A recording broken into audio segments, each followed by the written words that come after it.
इति पिसो भगवारहं सम्मा सम्बुद्धो विद्याचरणसम्पन्नो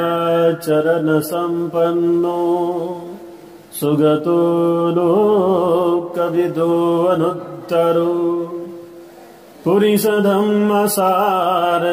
सत्था देवमनुस्सारं बुद्धो भगवाति। जगातील तीन महान रत्न बुद्धरत्न, धम्मरत्न आणि संघरत्न या सर्वश्रेष्ठ तीनही रत्नांना त्रिवार अभिवादन। हे तीनही रत्न ज्या बोधिसत्वाच्या असीम अशा अनुकंपेमुळे तुम्हाला आम्हाला प्राप्त झाले ते विश्वरत्न बोधिसत्व डॉक्टर बाबासाहेब आंबेडकर।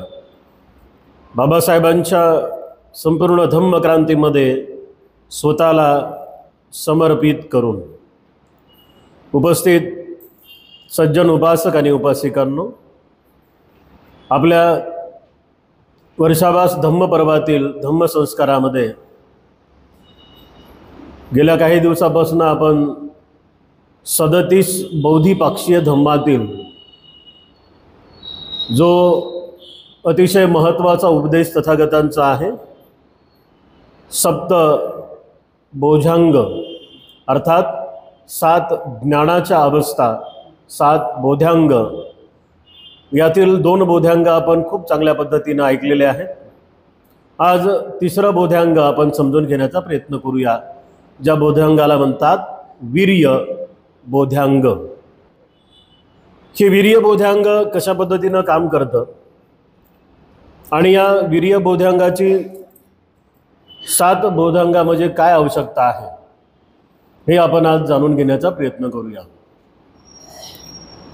तथागत सम्यक संबुद्ध असं म्हणतात की संबोधीच्या मार्गावरील हे अत्यंत उपयुक्त असलेलं एक बल आहे। तथागताच्या वाणीतून तथागत सम्यक संबुद्धांनी याला इंद्रिय म्हटलेलं आहे, वीर्य इंद्रिय, वीर्य बल, आणि यालाच 10 पारामितामध्ये वीर्य पारामिता सुद्धा म्हटलेला आहे। वीर्य या शब्दाचा मराठीत अर्थ होतो प्रयत्न करणे। आपण म्हणत नाही का वीर्यवान माणसं आहेत, वीर्यवान माणसं आहेत, मग याचा अर्थ काय आहे? वीर्य अर्थात प्रयत्न करणे। तर प्रयत्न करणे म्हणजे धम्माच्या बाबतीमध्ये ते वेगळे प्रयत्न आहेत। आपण जो सर्वसाधारणपणे प्रयत्नांचा विचार करतो तर ते ऐहिक सुखाच्या प्राप्तीसाठी केलेले यत्न प्रयत्न असं आपण त्याला संबोधू शकतो। पण सप्तबोधांगामध्ये जेव्हा हे वीर्य येतं तर त्याचा अर्थ फार वेगळा होऊन जातो। इथे वीर्याचा अर्थ एवढाच आहे की या 6ही बोधांगाला वीर्य टिकून ठेवण्याचं काम करतं। तथागत सम्यक संबुद्ध म्हणतात या वीर्याला प्राप्त केलेला व्यक्ती हा संबोधीच्या मार्गावर अवश्य जाऊ शकतो। मग निक्कमो म्हणजे प्रयत्न, परकम्मो म्हणजे पराक्रम, उत्साहो म्हणजे उत्साह, यामो म्हणजेच सामर्थ्य शक्ती, धीती म्हणजेच धैर्य, हे वीर्याला इतर पालीचे शब्द आहेत। वीर्याला पाहत असताना तुम्ही काय म्हणू शकता? त्याला प्रयत्न म्हणू शकता, त्याला तुम्ही पराक्रम म्हणू शकता, उत्साह म्हणू शकता, सामर्थ्य म्हणू शकता, शक्ती म्हणू शकता किंवा धैर्य सुद्धा म्हणू शकता। एका धम्मस्कंदाला आज आपण समजून घेत असताना वीर्यवान होऊन आपण ते ऐकावं, म्हणजे प्रयत्न करणे आणि प्रयत्न करत असताना श्रवण करणे। वीर्य या गोष्टीचा अर्थ असा आहे की जेव्हा समाधीमध्ये एखादा व्यक्ती प्रवीण होऊन जातो, साधना करता करता जेव्हा त्याला समजतं की जे काही चित्तामध्ये विकारांची संख्या वाढू लागली, त्या विकारांची संख्या कमी करण्यासाठी सामर्थ्यवान शक्तिनिशीत पुन्हा तो कामाला लागतो आणि एक एक मनातला विकार शोधून त्या विकारांना नष्ट करण्याचा वारंवार प्रयत्न करत असतो. आता अनेक ठिकाणी पाली साहित्यामध्ये हे वीर्य आपल्याला पाहायला मिळतं किंवा वीर्य हा शब्द आपल्याला ऐकायला वाचायला मिळेल. जसं की जे काय 5 बल सांगितले बुद्धानं त्याच्यातसुद्धा वीर्य आहे, 5 इंद्रिय सांगितले बुद्धानं त्याच्यातसुद्धा वीर्य आहे, 10-12 मिता सांगितल्या बुद्धानं त्याच्यातसुद्धा वीर्य आहे. आणि याच वीर्याच्या आधारावरती जेव्हा वीर्य बोधांग माणसाच्या मनामध्ये उत्पन्न होतं, आता उत्पन्न होणं म्हणजे ही मनाची प्राप्त झालेली अवस्था आहे ना. म्हणजे प्रयत्नांती प्रयत्न करून करून प्रयत्न करून करून समजून घेऊन घेऊन जेव्हा मनुष्य खूप चांगल्या पद्धतीनं चित्ताला वश करण्याचं काम करतोय, तर असे अनेक प्रयत्न करून संकल्प करून जेव्हा चित्ताची जी अवस्था प्राप्त झालेली आहे त्या चित्ताच्या अवस्थेलाच म्हटलेलं आहे वीर्यवान चित्ताची अवस्था, म्हणजे सामर्थ्यशाली चित्त. सामर्थ्यशाली चित्त, जे चित्त दुःखाने किंवा सुखाने त्या चित्ताला काहीच फरक पडत नाही. दुःख आलं तरी ते स्थिर आहे, सुख आलं तरी ते स्थिर आहे, दुःखात वाहून जात नाही आणि सुखात हवेत उडत नाही, असं चित्त. म्हणजे अशा चित्ताला आम्ही धैर्यवान चित्त म्हणू शकतो, सामर्थ्यशाली चित्त म्हणू शकतो. आता हे चित्ताची अवस्था कोणाला प्राप्त होते? तर ही चित्ताची अवस्था अरहत, प्रत्येक बुद्ध आणि सम्मा संबुद्ध या संपूर्ण व्यक्तींना या चित्ताच्या अवस्थेपर्यंत जाता येतं. प्रथम ध्यान, द्वितीय ध्यान, चतुर्थ ध्यान, पंचम ध्यान, 6व्या प्रकारचं ध्यान, 7व्या प्रकारचं ध्यान, 8व्या प्रकारचं ध्यान. म्हणजे ध्यानाच्या पहिल्या पायरीपासून 8व्या पायरीपर्यंत जे लोक जातात तर त्यांना ही सामर्थ्यशाली चित्ताची शक्ती प्राप्त होते. आणि बुद्धांकडे तर 90 ध्यान आहे. बुद्धांसारखं ध्यान तर कोणाकडेच नाही आहे.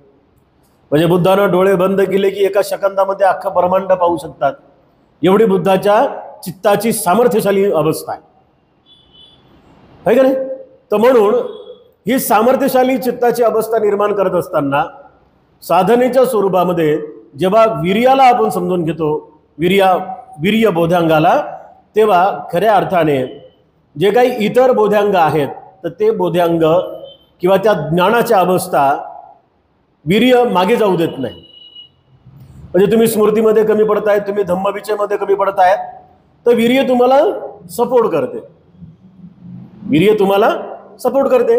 आता साहजिक आहे, ज्याच्या चित्तामध्ये वीर्य आहे म्हणजे सामर्थ्यशाली आहे, सामर्थ्यवान आहे. उदाहरणार्थ कुस्ती लागली आणि कुस्तीमध्ये एखादा लोकडा सुकडा पैलवान आहे, तब्येतवाला पैलवान त्याला लगेच पाडते ना, त्याला चारी मुंड्यात चित्त करणं असं म्हणतात ना, त्याला जमिनीवर लगेच पडून म्हणजे त्याची पाठ लागली की तो विजय झाला. तर इथं सामर्थ्यशाली चित्ताची अवस्था ती आहे. इथे सामर्थ्यशाली चित्त जेव्हा साधनेला बसलेल्या व्यक्तीला कसं मदत करते, तर तो व्यक्ती पहिले बघा, म्हणजे जसं आपण म्हणतोय डॉक्टर बाबासाहेब आंबेडकर एका ठिकाणी काय म्हणतात की ज्ञान हे उच्च दर्जाचं आहेच, पण त्या ज्ञानासोबत जर संस्कार नसतील ना तर ज्ञान कवडी मोल आहे. ज्ञान कवडी मोल आहे. एखादा कलेक्टर जर लोकांना शिव्या देत असेल तर आपण काय म्हणू त्याला, काय बेअक्कल माणूस आहे. एखादा प्रिन्सिपल, आता विद्यालयाचा प्रिन्सिपल जर शिव्या देत असेल तर त्याच्या स्टाफला दिले तर काय हरकत नाही, पण लोकांना जर शिव्या देत असेल रस्त्यानं चालताना, समजा चालला एखादा मोठा प्राध्यापक रस्त्यानं, इंग्रजीचा प्राध्यापक, संस्कृतचा प्राध्यापक, पालीचा प्राध्यापक, लोक त्याला म्हणाले जय भीम साहेब, ते म्हणाला जाय ना घरी. काय म्हणतील लोक त्याला, अरे इसके पास ज्ञान तो है मगर संस्कार नहीं है, है ना, इसके पास ज्ञान तो है मगर संस्कार नहीं है. तर हे वीर्यवान चित्ताची अवस्था माणसाला संस्कारित करतेच करते. पण जे काही तुमच्या चित्तामध्ये स्मृती उत्पन्न झालेली आहे, धम्म विषय तुम्हाला समजलेला आहे, तर त्याचं प्रोटेक्शन करते, त्याचं संरक्षण करते. आता साहजिक आहे, आळस असला की माणसाला स्मृतिवान होईल का माणूस? आळस माणसाच्या चित्तामध्ये असला की त्याला धर्मविषय समजेल का? नाही. मग या उलट, आळसाच्या उलट त्याला पालीमध्ये थीनमिद्ध म्हणतात. म्हणजे आळसाच्या विरुद्ध आपण जर पाहिलं तर वीर्यवान चित्ताची अवस्था आहे. मग वीर्यवान चित्त जेव्हा माणसाचं तयार होतं ना, तर त्या माणसाला एक गोष्ट सार्थपणे समजते. वीर्यवान चित्ताची खासियत काय, वीर्यवान चित्ताचं वैशिष्ट्य काय. तसं आपण शीलपालनाचं वैशिष्ट्य पाहतो, अष्टशिलाच्या पालनाचे फायदे पाहतो, शिलाच्या पालनाचे फायदे पाहतो, समाधीच्या अभ्यासाचे फायदे पाहतो. हे जे काही आपण करतोय त्या साऱ्या गोष्टी आपल्याला मिळत आहेत कशाच्या आधारावरती? आपण तपू लागलो ना. थोड्या बहुत प्रमाणामध्ये, थोड्या अधिक प्रमाणामध्ये आमचं तपणं सुरू आहे. आता ऐकणं सुद्धा एक तपण्याचाच भाग आहे. खरंच सोपी गोष्ट आहे का ती? नाही. काहीच न करता एक तास असं सरळ बसून राहणं काय तोंडाचा खेळ आहे का? लय मोठं काम आहे ते. इतर एखाद्या ठिकाणी जर तुम्ही गेला, त्यांना तुम्हाला सांगितलं लोकांनी की नाही 1 तास बसून राहायचं 100 रुपये देतो, तुम्ही बसणार नाही बसत माणूस. मला जर कोणी म्हटलं म्हणजे 1 तास फक्त तुम्ही असंच बसून राहा, तुम्हाला 100 रुपये देतो, ध्यान करत असल्यावर 2 तास बसेल मानन. पण असं नुसतं टकमक येण्यासारखं पाहायचं असं होईल का तुझं? नाही.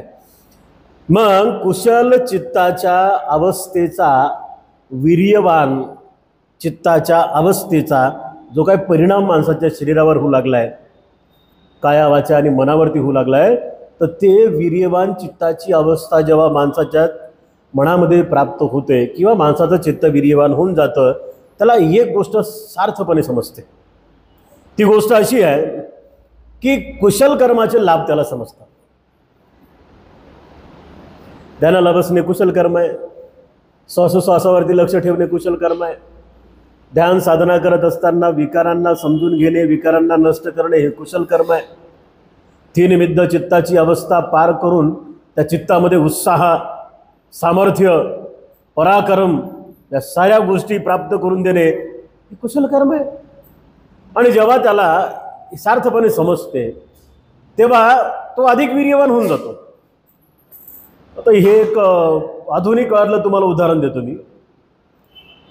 चौका लोकोत्तरा बुद्धविहारामध्ये जेव्हा त्याचं उद्घाटन झालं त्या ट्रेनिंग सेंटरचं, तर तिथे पहिलं जे वर्षावासाचं शिबिर झालं, वर्षावासामध्ये त्याच्यामध्ये आम्ही जवळजवळ 60 भिक्षू होतो. आणि त्या 60 भिक्षांनी 3 महिने राहून खूप चांगल्या पद्धतीने धम्माचा अभ्यास केला. ते भोजनदानासाठी याची तुम्हाला माहीत आहे. एकदा विद्यापीठाच्या मागच्या परिसरामध्ये तर साकेत बुद्ध विहारात आमच्या भोजनदानाचा कार्यक्रम होता. आणि त्या साकेत बुद्ध विहारामध्ये डॉक्टर हर्षदीप कांबळे, क्लास 1 अधिकारी, है ना, डॉक्टर हर्षदीप कांबळे, त्या संपूर्ण कार्यक्रमाचं नियोजन त्यांनी केलं होतं. त्यांच्या पत्नीनं, रोचना व्हॅनिच नाव आहे त्यांचं, थायलंडच्या आहे. तर हा विषय बघा, वीर्यवान चित्ताची अवस्था तुम्हाला मी समजून सांगतोय. आणि त्याला कुशल कर्म कसे समजतात वीर्यवान चित्ताला. त्यांना भिक्खू संघाने बोलण्याची अनुमती दिली आणि त्यांच्या हातात माईक गेल्यानंतर सगळ्या लोकांना ते असे म्हणाले की काही का असेना, तर कोणताही व्यक्ती काम करत असताना, चांगलं काम करत असताना त्याला लोक वाईट म्हणणारे बरेच लोक असतात. तर तेव्हा त्यांनी बोललं होतं, तेव्हा त्यांनी सांगितलं होतं की काही का असेना, मी कुठल्या पोस्टवर आहे, माझ्याकडे किती पैसे आहेत, माझी पत्नी कोण आहे, हे काहीच महत्त्वाचं नाही आहे. मला 100% कुशल कर्म समजलेले आहेत. आणि ते म्हणाले की बुद्ध म्हणतात की कुशल कर्माचा परिणाम हा कधीही तुम्हाला अधोगतीत जाऊ देत नाही. कुशल कर्माचा जो परिणाम असतो, चांगलं चित्त ठेवण्याचा परिणाम, चांगलं वागण्याचा परिणाम, चांगले कर्म करण्याचा परिणाम, काया वाचा मनाने चांगलं समजून घेण्याचा परिणाम, हे तुम्हाला कधीच अधोगतीस नेत नाही. बोलेही तुम्हाला लोक काही म्हणो, परंतु तुमच्याकडे ते सामर्थ्यवान चित्ताची अवस्था असेल, तुम्हाला जर 100% कुशल कर्म समजले असतील ना, तर तुम्ही एकांतामध्ये बसल्यावर जेव्हा स्वतःला प्रश्न विचारता की what is you, who is you, तू कोण आहेस, तू काय आहेस, तेव्हा चित्तातून एक आवाज येते की yes I am Buddhist, yes I am Buddhist, की खरंच मी बौद्ध आहो. धैर्यवान चित्ताच्या जो काही परिणाम आहे, पराक्रम म्हटलेला आहे त्याला, पराक्रम. मग हे पराक्रम कशा पद्धतीने साध्य करता येते, तर तथागत सम्यक संबुद्धांनी सांगितलेल्या आर्य अष्टांगिक मार्गानुसार, तथागत सम्यक संबुद्धांनी सांगितलेल्या 5 बलानुसार, तथागत सम्यक संबुद्धांनी सांगितलेल्या 5 इंद्रियानुसार, की या साऱ्या गोष्टीमध्ये हे वीर्य येतं, हे प्रयत्न येतात. आणि म्हणून या प्रयत्नाला अचूक पद्धतीनं आम्ही समजून घ्यायला पाहिजे. जेव्हा त्याला वीर्य समजते, चित्ताच्या त्या अवस्थेला वीर्य चित्ताची अवस्था प्राप्त होते, तेव्हा तो व्यक्ती उद्योगशील होऊन मालमत्ता संपादित करत असतो. त्याच्याजवळ पैसा येतो है ना. म्हणजे आता राबणाऱ्या लोकांजवळ पैसा येईल ना, तर त्याच्याजवळ सुद्धा पैसा येतो. नंतर समाजात त्याला मान सन्मान मिळतो. त्याबरोबरच्या गोष्टी आहेत. धम्माच्या बाबतीत त्याचा वेगळा अर्थ आहे. कारण या जगामध्ये चांगल्यांची किंमत करणारे चांगले असतात, है का नाही. मग ही चांगले लोक कसे तयार होतात, सामर्थ्यवान चित्तानं तयार होतात. तर असा माणूस जेव्हा समाजात जातो ना, तेव्हा त्या माणसाचा समाजात सन्मान वाढतो. कोणताही माणूस असू द्या. तर तुम्ही आम्ही सामर्थ्यवान होतो म्हणून इथपर्यंत आलो ना. आता हे झालं सामाजिक क्षेत्रातलं. आध्यात्मिक क्षेत्रामध्ये मनाच्या बाबतीमध्ये सामर्थ्यवानपणा कोणता आहे, तर सामर्थ्यवानपणा हा आहे की सामर्थ्यवान चित्ताला पुण्यकर्माची परिभाषा समजते आणि कुशल कर्माचे फळं त्याला मिळतात. माणूस कुशल कर्माची परिभाषा समजल्याशिवाय कुशल कर्म करू शकत नाही. बुद्ध म्हणजे काय, फक्त दीक्षा घेतली म्हणजे बौद्ध होतो का तुम्ही आम्ही? नाही. ज्याचं मन नाही शुद्ध, जो आहे बेशुद्ध, त्याला कसं म्हणायचं बुद्ध? नाही म्हणता येत ना. मन शुद्ध पाहिजे, मन प्रसन्न पाहिजे, आणि विशेष म्हणजे कुशल कर्माची गोडी पाहिजे. आता हे जे समजतं, आता हे कोणाला समजतं बरं? भिक्खू लोकांना, भोजनदान देणाऱ्या लोकांना हे 100% समजतं की कुशल कर्मामुळे आमची अधोगती होत नाही. सकाळी तुम्ही उठता, किती म्हणजे आंतरिक चित्तानं खूप चांगल्या पद्धतीनं. आता आम्ही जे भाज्या खातो ना, त्या भाज्या स्वादिष्ट का लागतात? इतर वेळेस तुम्ही भाज्या बनवता, तेच मसाले, ती चटणी आहे, ती हळद आहे, तेच तेल आहे, सगळं तेच आहे, ती पळी तेच आहे. अरे पण चित्त वेगळं है. मेरे घर हमारे गुरु आने वाले हैं, बुद्ध के शिष्य आने वाले हैं, हम सवेरे सवेरे जाग जाते हैं और बहुत बड़े वीर्य के साथ चित्त से हम खाना बनाने लगते हैं. ते मनात भावना असते, अरे आमचे भंतीजी येत आहेत, आमचे भंतीजी येत आहेत. आणि म्हणून तुम्ही प्रसन्न चित्तानं देता, आम्ही प्रसन्न चित्तानं खातो, म्हणून धम्माचं काम सुरू आहे का नाही. म्हणजे भिक्खूंसाठी तुम्ही जे काही देऊ लागले, धम्म कार्यासाठी जे काही तुम्ही देऊ लागलेत, तर हे सारे तुमचे कुशल कर्म आहे. भले तुम्ही रुपया द्या का 1,00,000 रुपये द्या, फळ मात्र तेवढंच आहे ना. तर हे चांगले काम आहेत, बरोबर आहे. हे चांगले काम आहेत. आणि म्हणून माय माऊल्यांनो, उपासक उपासिकांनो, तुम्हाला हे कर्म समजले. जे लोक भिक्खूंचा सन्मान करतात, जे लोक भिक्खूंना विचारतात, जे लोक या भावनेतून भिक्खूंना विचारतात की भिक्खू काय जमिनीतून आला नाही, आकाशातून पडला नाही, तोही आमचंच पोरगा आहे. म्हणजे भिक्खूवरती प्रेम करणं. मी एकटा नाही बरं, या जगामध्ये होऊन गेलेले भिक्खू, भिक्खुणी, भिक्खू संघ, या जगामध्ये अस्तित्वात असलेला भिक्खू संघ, बुद्ध म्हणतात की वर्तमान काळातल्या भिक्खूंची तुम्ही सेवा कराल हो, पण येणाऱ्या काळातल्या भिक्खूंच्या सेवेसाठी सुद्धा तुमचे संकल्प असले पाहिजे. भूतकाळ, वर्तमान, भविष्यकाळ, आशावादी बनवलं बुद्धानं तुम्हाला, आम्हाला एवढं प्रचंड आशावादी बनवलं. बौद्ध धम्माचा तो आशावादी सिद्धांत घेऊनच आमची प्रगती झाली. जास्त दूर नाही, 50 वर्ष मागे जा, काय होतो तुम्ही आम्ही, काय होतो तुम्ही आम्ही. माझी आजी सांगायची की माझ्या आजीच्या खात्यात हातात खुळखुळ्याची काठी होती ना. काळ बदलला 50 वर्षानंतर. काठी सोडली, पेन आली आणि पेनामुळे तुमची आमची प्रगती झाली. म्हणजे बाबासाहेबांच्या पुण्याईमुळे हे महान असे दिवस आम्हालाही आले ना. काय या कपड्याची जी किंमत आहे ना, काशाय वस्त्र होती का लायकी? तसं जर पाहायला गेलं तर काय होतं? हगनवटीत राहणारे लोक तुम्ही आम्ही. म्हणजे जेव्हापासून धम्म आपल्या आयुष्यात आला तेव्हापासून आपण धैर्यवान झालो. याचाच अर्थ आपण उत्साही चित्तानं काम करू लागलो.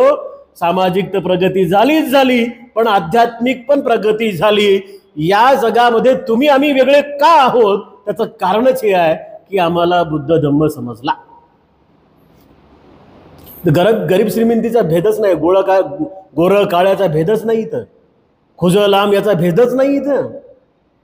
सामर्थ्यवान चित्ताची अवस्था कोणाची सुद्धा तयार होऊ शकते.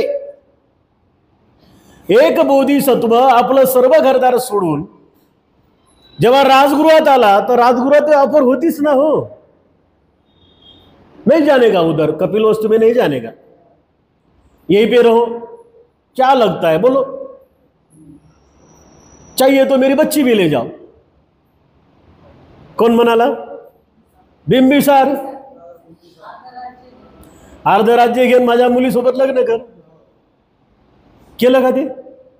तर तिथे कुठल्या चित्ताची अवस्था होती? वीर्यवान. म्हणजे बघा, आधुनिक आणि पुरातन या दोन्ही गोष्टीचा साधर्म्य साधून आपण वीर्य आजच्या काळात समजून घेतोय. मग बुद्धाच्या काळातली वीर्यवान चित्ताची अवस्था कशी होती की जे लोक सामुदायिक पद्धतीनं तप करायचे, 5 पेक्षा अधिक सामुदायिक पद्धतीनं तप करत असताना जेव्हा ते साधनेला बसायचे आणि एकमेकांच्या चित्ताची अवस्था काही लोकांना जाणायचे, काही लोक समजून घ्यायचे. आता विश्वगुरु तथागत सम्यक संबुद्ध तर शिष्य जिथं कमी पडला तिथे डायरेक्ट त्याला बळ देण्याचा प्रयत्न करायचे आपल्या दिव्य बलानं, आपल्या सामर्थ्यानं. मग ही सामर्थ्यवान चित्ताची अवस्था जेव्हा बसलेत आणि बसल्यानंतर जर कोणी ध्यानामध्ये कमी पडत असेल तर इतर लोक त्याच्यासाठी मंगल मैत्री द्यायचे. अरे इसका भी कल्याण हो जाए, इसे भी सद्धम्म का बोध हो जाए, इसे भी ज्ञान की अवस्था प्राप्त हो, असे म्हणायचे ना.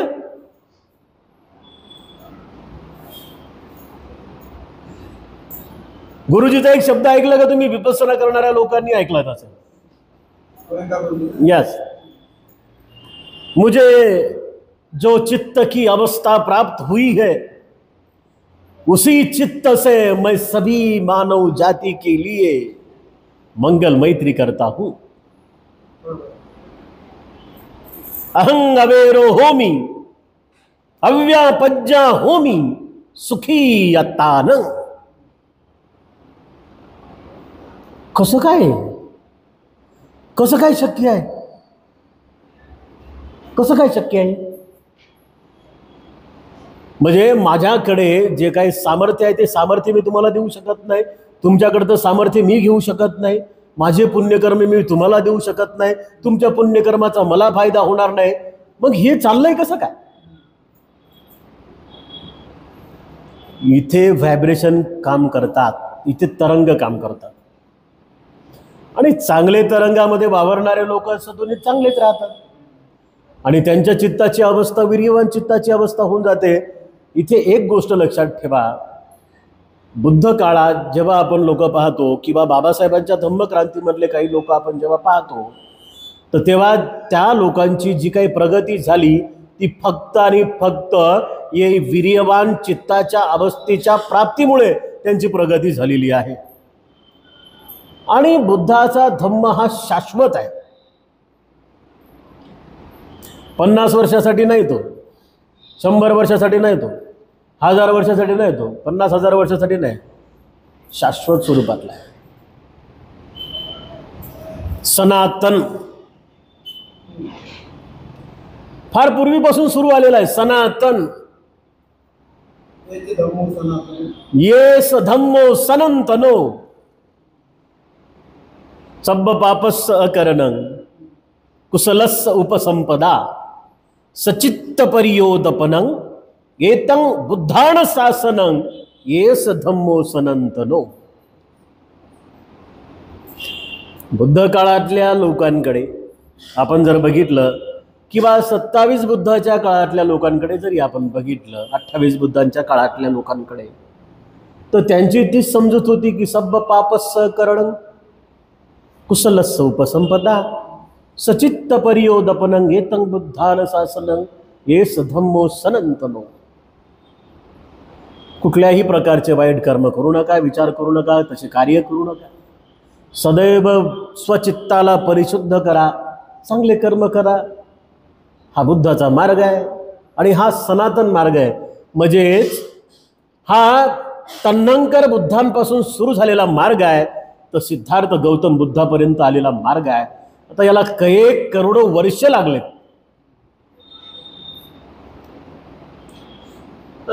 टीव्ही आणि मोबाईलमध्ये काही बातम्या पाहताना काही लोक चर्चा करतात एकमेकांमध्ये की आमचा पंथ सनातन आहे, तुमचा पंथ आताचा आहे, अमुक आहे, तमुक आहे, यू आहे, त्यू आहे.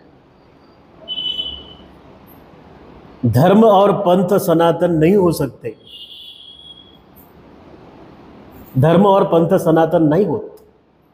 मार्ग सनातन असतो. कोण सांगेल बिचाऱ्यांना मार्ग सनातन असतो. आता जेव्हा आपण उत्पत्तीचा सिद्धांत पाहतो किंवा हे धर्म कसे आले, हे पंथ कसे आले, तर हे सगळ्या आत्ताच्या गोष्टी आहेत. तुम्ही तन्नंकर बुद्धांचा काळ पहा. एका बुद्धांना जन्म घेण्यासाठी हजारो लाखो कल्पवर्ष घ्यावे लागतात. इन बावलों को कौन समजाए सनातन क्या है. मी नाही म्हणत, गुरुजी म्हणतात बरं हा शब्द, गुरुजींचा शब्द आहे. आता गुरुजी एवढे ध्यान करणारे माणसं, आचार्य सत्यनारायण गोयंका गुरुजी अज्ञानी लोकांना बावले म्हणायचे. ये बावलों को कौन समजाए सनातन क्या है का.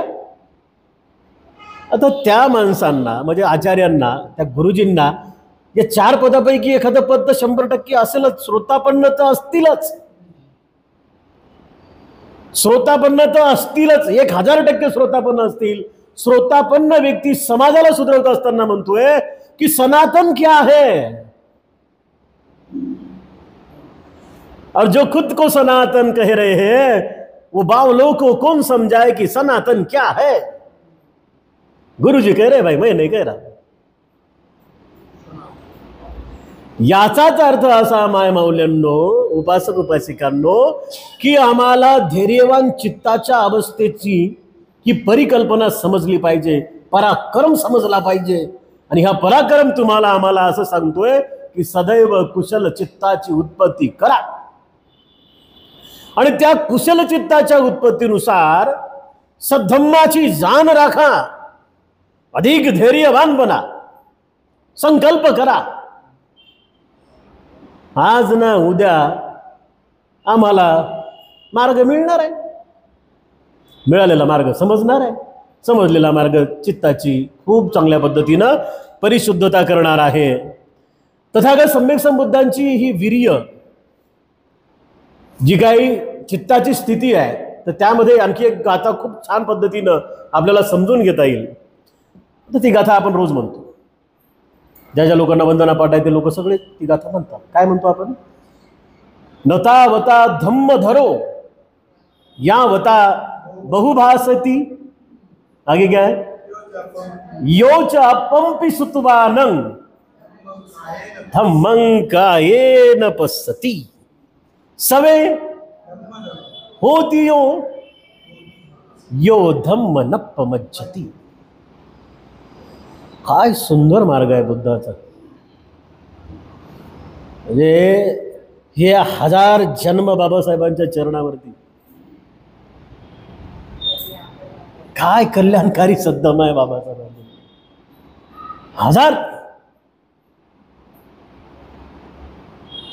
हजार जन्म कुर्बान बाबासाहेबांसाठी, एवढा सज्जनांचा मार्ग दिला. तथागत सम्यक संबुद्ध काय म्हणतात? पुष्कळ बोलण्याने मनुष्य पंडित होत नाही. जो बहुत अच्छी बात करता है, दिल को भुलाता है, बहलाता है. आजकाल गुरुजी जरा जास्त वाचू लागलो म्हणून हिंदी येते मधात मधात. कारण गुरुजींचे सगळे भाषण प्रवचनही हिंदीत आहेत, है ना. एवढं समजून घेत जा. म्हणसाल बाबा आमचा मराठीवाला पण हिंदी कसं काय आणू लागला. होते कधी कधी वाचतात लिहिण्यात त्याला की ते आठवते आणि ते लक्षात राहते, है ना. कोणी एखादा व्यक्ती खूप चांगलं बोलत असेल, प्रेमानं बोलत असेल, बहुत चांगली वाणी आहे त्याची, खूप चांगली वाणी आहे त्याची, म्हणजे बोलताना तो कोणाला नाराज करत नाही, तर तो धम्मधर आहे का? नाही. 2600 वर्षापूर्वी बुद्धानं सांगितलं की ज्याच्या बोलण्याला लोक खरंच नाराज होतात तो धम्मधर आहे. आता नाराज म्हणजे कसं? सत्य परिस्थिती जाणून देणे, जाणून घेणे आणि जाणून देणे, तो धम्मधर आहे, है ना. बुद्ध काय म्हणतात? एखादा व्यक्ती असा आहे की जो थोडंसं ऐकू लागलाय, मोजकच बोलू लागलाय, थोडंसं ऐकू लागलाय, पण थोडंसं ऐकल्यानंतर सुद्धा वीर्यवान चित्ताच्या आधारावरती त्याला सद्धम्म समजला. सो पंडितो सो सज्जनो सो धम्मधरो होती.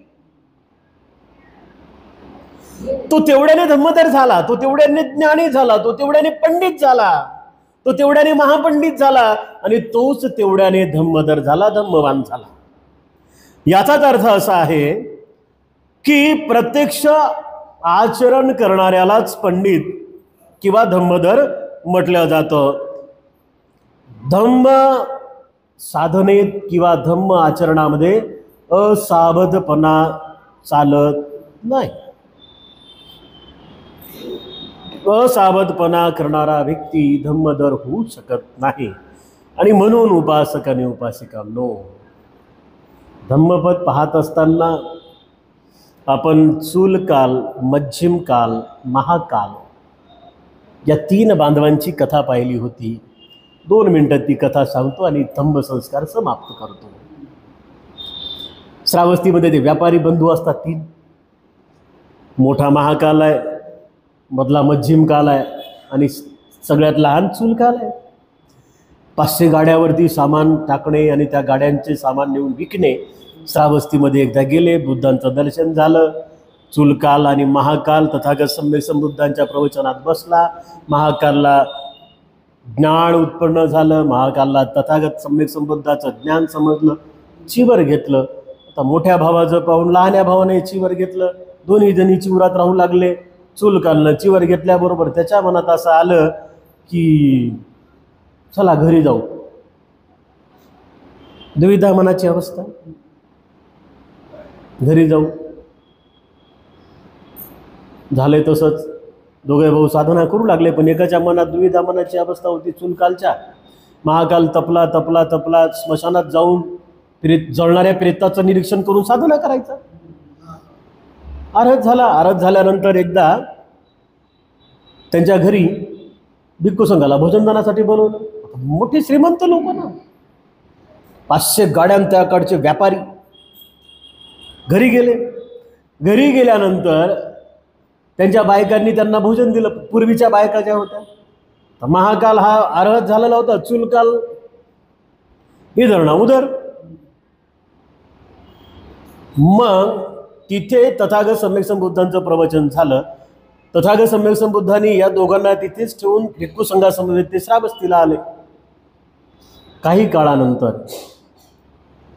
त्या दोघालाही त्यांच्या बायकांनी वश करण्याचा प्रयत्न केला. आता वश करणं म्हणजे काही म्हणत असतील, का हो धनी एवढ्या लवकर भिक्षू झाले, लहान लहान लेकरं, मी पण तरुण आहे, पुन्हा परत या, असे काही बोलले असतील. आता अर्हत भिक्षू जो होता महाकाल, तो काय पाशामध्ये पडला नाही, तो काय जाळ्यात अडकला नाही. अर्हता, अर्हत चित्ताची अवस्था, वीर्यवान चित्ताची अवस्था, धैर्यवान चित्ताची अवस्था, पराक्रमी चित्ताची अवस्था, ज्ञान संबोधान युक्त असलेल्या चित्ताची अवस्था, तिथे काय कमी पडणार आहे? तिथे काय प्रलोभन आहे? अरे जन्माची इच्छा नाही, मरण्याची आतुरता नाही, सब दुःखों से बाहर है, साऱ्या दुःखातून मुक्त आहे. आणि मग तिथे जो शब्द आहे, कोणाचा शब्द? तथागत सम्यक संबुद्धाचा. वीर्यमान चित्ताच्या सामर्थ्याची भावना तिथे बुद्ध करतात. आता या चुलकालकडे काहीच नव्हतं, महाकाल अनंत होता. चुलकालच्या बायकांनी त्याचं जीवन उतरवलं आणि तो तिथंच राहिला. पण महाकाल ते सगळे बंधनं तोडून पुन्हा भिक्खू संघामध्ये आला. तेव्हा तथागत सम्यक संबुद्ध म्हणतात, धैर्यवान चित्ताची अवस्था प्राप्त करणाऱ्या भिक्खूला, भिक्खुनीला, उपासकाला, उपासिकेला या जगातला कुठलाच सामर्थ्यवान शक्तिशाली वैरी हरू शकत नाही. ना त्याला कर्माची भीती आहे, ना त्याला क्रोधाची भीती आहे, ना त्याला इतर कोणत्या गोष्टीची भीती आहे. सामर्थ्यवान चित्ताची अवस्था आहे. 100% एक कर्म समजलेलं आहे की हे पुण्य कर्म तुम्हाला निर्वाणाकडे घेऊन जातील. कुशल कर्माची परिभाषा समजलेली आहे आणि कुशल कर्माच्या परिभाषेमुळे सामर्थ्यवान पराक्रमी कुशल चित्ताची अवस्था प्राप्त झालेली आहे. त्याच अवस्थेला बुद्ध म्हणतात वीर्यवान चित्ताची अवस्था. आणि म्हणून मायमौल्यांनो, आपणही ही वीर्यवान चित्ताची अवस्था थोडी थोडी प्राप्त करण्याचा प्रयत्न करा. यामध्ये आपल्या सगळ्यांचं मंगल आहे, यामध्ये आपल्या सर्वांचं कल्याण आहे. आजच्या धम्मसंस्कारामध्ये अधिक आपल्याशी संवाद न साधता आपल्या सर्वांप्रती खूप खूप मंगल मैत्री या ठिकाणी व्यक्त करतो. विशेषतः धम्मोदय द राईज ऑफ धम्मा या आपल्या यूट्यूब चॅनलला बघणाऱ्या सर्व दर्शकांसाठी सुद्धा खूप खूप मंगल मैत्री. एतेन सच्चवज्जेन सोतु ते हुंतु सब्बदा, एतेन सच्चवज्जेन सब्ब दुःखा भया रोगा शोका उपद्दवा विनश्यतु, एतेन सच्चवज्जेन होतु ते जयमंगलानि. बुद्धं नमामि, धम्मं नमामि, संघं नमामि. सुखी हो दीर्घायिको भव.